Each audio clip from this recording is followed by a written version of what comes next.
Assalamualaikum warahmatullahi wabarakatuh. Innal hamdalillah wassalatu wassalamu ala sayyidina Muhammadir Rasulillah wa ala alihi wa sahbihi la nabiyya ba'daha ma ba'du.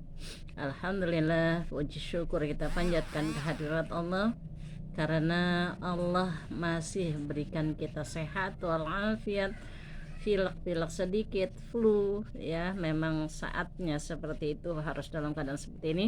Mudah-mudahan Allah kembalikan lagi kita dalam keadaan sehat walafiat. Untuk selanjutnya hadis yang ke-10, pertanda orang yang berakal. Bismillahirrahmanirrahim. Ibna Adam ati' rabbaka tusamma aqilan wala ta'sihi fatusamma jahilan. Rawahu Abu Nuaim an Abi Hurairah. Nabi bersabda, "Hai Ibnu Adam, taatlah kepada Rabbmu, maka kamu termasuk orang yang berakal, dan janganlah mendurhakainya, karena kamu akan dinamai orang yang jahil atau bodoh." Riwayat Abu Nuaim melalui Abu Hurairah radhiyallahu anhu. Saudara sekalian yang berbahagia, kita diperintahkan untuk taat kepada Allah, maka kita termasuk orang yang berakal. Ketaatan kita kepada Allah banyak sekali. Kita lakukan perintah Allah, kita lakukan sholat 5 waktu, kita lakukan menuntut ilmu, kita lakukan perintah-perintah Allah, maka jadilah kita orang yang berakal. Ya, orang yang taat kepada Allah dan menjauhi larangan-larangannya dinamakan orang berakal. Akan tetapi apabila ia durhaka kepada Allah, di manakah orang yang jahil? Maka dinamakan orang yang bodoh, jahil. Sebab durhaka kepada Allah mengakibatkan kebinasaan. Bagaimana tidak binasa? Kalau kita tidak taat kepada Allah, maka otomatis kita menjadi hamba yang dimurkai Allah. Kalau sudah tidak dimurkai, sudah dimurkai, maka tidak diridhoi, maka ketika kita wafat, kita mesti kembali dalam keadaan tempat yang dimurkai Allah, yaitu nerakanya Allah Subhanahu wa ta'ala. Nauzubillah, ya.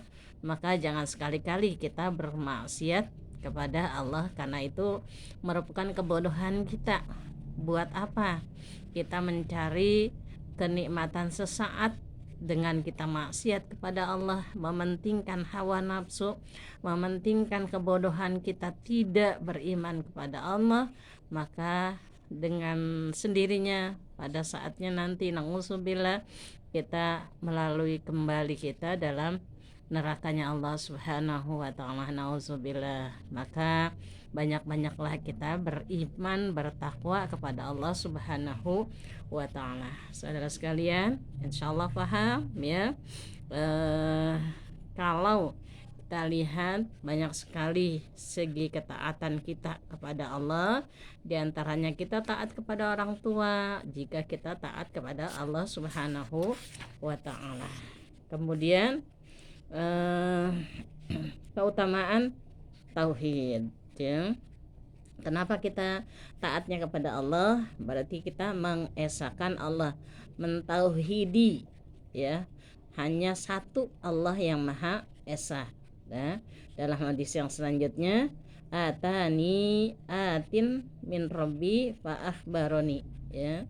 Mendatangiku, ya, utusan Rabbku, yaitu malaikat Jibril, lalu ia memberitahukan padaku bahwa barang siapa di antara umatku, annahu man mata min ummati, bahwasanya barang siapa yang wafat, yang meninggal dari umatku, la yusyriku billahi syai'an, yang tidak pernah mensekutukan Allah dengan sesuatu pun, dakhalal jannah, niscaya umatku mati dalam keadaan tidak maka niscaya dia masuk ke dalam surga.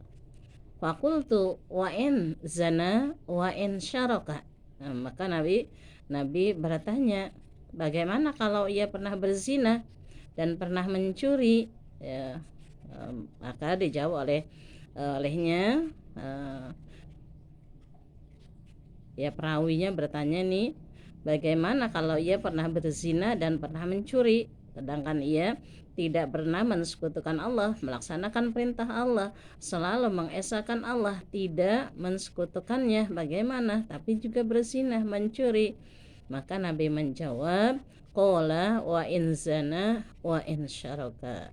Sekalipun dia berzina dan sekalipun dia mencuri, dalam artian ya, itu dosa yang mungkin manusia sekali waktu pernah melakukan kesalahan, pernah melakukan ketidaknyamanan, kita melakukan kemaksiatan, tapi dia bertaubat, ya, dia memohon kepada Allah ampunan, ya, walaupun pernah berzina, tapi ia mengesahkan Allah di akhir hayatnya, ia kembali kepada Allah dalam keadaan mentauhidkan Allah yang esa, maka dia akan dakhalal jannah, masuk ke dalam surga.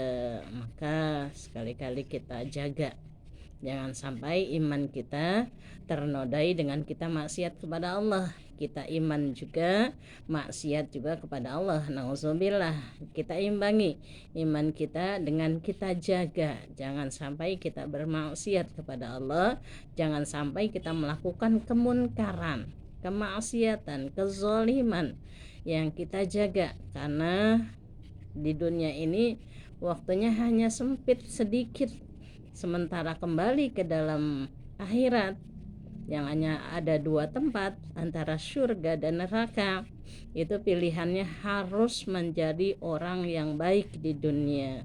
Maka dengan kita mengesahkan Allah, menjalani perintah Allah dan menjauhi larangan Allah Subhanahu wa ta'ala, insyaallah ya, bukan berarti takwa tapi berzina, tapi kita bertakwa untuk selalu menjaga diri untuk tidak maksiat itu ya.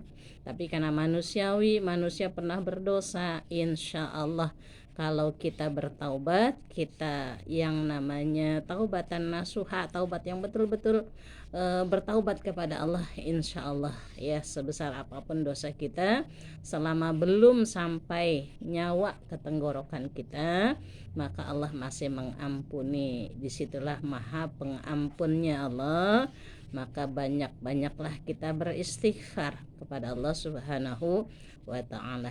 Demikian insyaallah apa yang kita pelajari hari ini, sedikit demi sedikit mencerahkan kolbu kita, pikiran kita, bahwa kita kelak akan meninggal dunia, kelak kita akan kembali ke Allah, masuk ke dalam kubur dalam keadaan sendirian, sunyi, sepi.